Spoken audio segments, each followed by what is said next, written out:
संदीपान भुमरेंसाठी एकनाथ शिंदे सभा घेणार आहेत। तिथला आढावा घेतलाय आमचे प्रतिनिधी मोहसिन शेख यांनी। चौथ्या टप्प्यातील लोकसभा मतदारसंघातील प्रचारासाठी आज आणि उद्या असे 2 दिवस शिल्लक आहे। त्यामुळे प्रचारासाठी नेत्यांची गर्दी पाहायला मिळते। प्रचार सभेचा धडाका जो आहे तर तो पाहायला मिळतोय। आज औरंगाबाद लोकसभा मतदारसंघात देखील अशीच काही परिस्थिती पाहायला मिळणार आहे। मुख्यमंत्री एकनाथ शिंदे यांची सभा होणार आहे, तर दुसरीकडे महाविकास आघाडीचे उमेदवार चंद्रकांत खैरे यांच्या प्रचारार्थ उद्धव ठाकरे यांची सभा होणार आहे। त्यामुळे एकंदरीत आजचा दिवस हा प्रचाराचा आणि सभांचा पाहायला मिळणार आहे। औरंगाबाद लोकसभा मतदारसंघात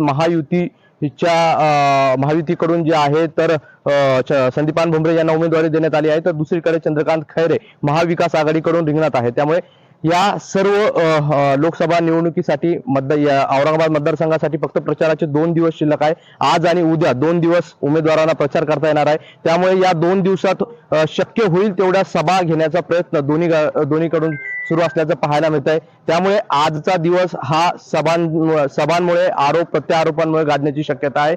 उद्धव ठाकरे यांची सभा शहरातील मराठवाडा सांस्कृतिक मंडळाच्या मैदानावर होत आहे, तर दुसरीकडे एकनाथ शिंदे यांची सभा वैजापूर या ठिकाणी होणार आहे। सोबतच जालना लोकसभा मतदारसंघासाठी नितीन गडकरी देखील औरंगाबादच्या सिल्लोडमध्ये आपली सभा घेत आहेत, तर दुसरीकडे नीलम गोरे आणि अमरावतीच्या महायुतीच्या उमेदवार नवनीत राणा देखील शहरात असणार आहे। त्यामुळे आज दिवसभर औरंगाबाद लोकसभा मतदारसंघात राजकीय वातावरण तापलेलं पाहायला मिळणार आहे आणि आज संध्याकाळी होणाऱ्या सभांमध्ये कोण कुणावर कशा प्रकारे आरोप प्रत्यारोप करतो हे पाहणं देखील महत्त्वाचं आहे। मात्र त्यापूर्वी जी आहे तर सभेची तयारी दोन्ही सभेची तयारी पूर्णपणे झालेली आहे। मी सध्या आता मराठवाडा सांस्कृतिक मंडळ मैदानावर उभा आहे आणि या ठिकाणी जर आपण बघितलं तर माझ्या पाठीमागे महाविकास आघाडीचे उमेदवार चंद्रकांत खैरे यांच्या सभेच्या ठिकाणी व्यासपीठ देखील तयार करण्यात आलेलं आहे आणि याच ठिकाणी संध्याकाळी 7 वाजता उद्धव ठाकरे आपल्या भाषणाला सुरुवात करणार आहे। त्यामुळे आजच्या सभेत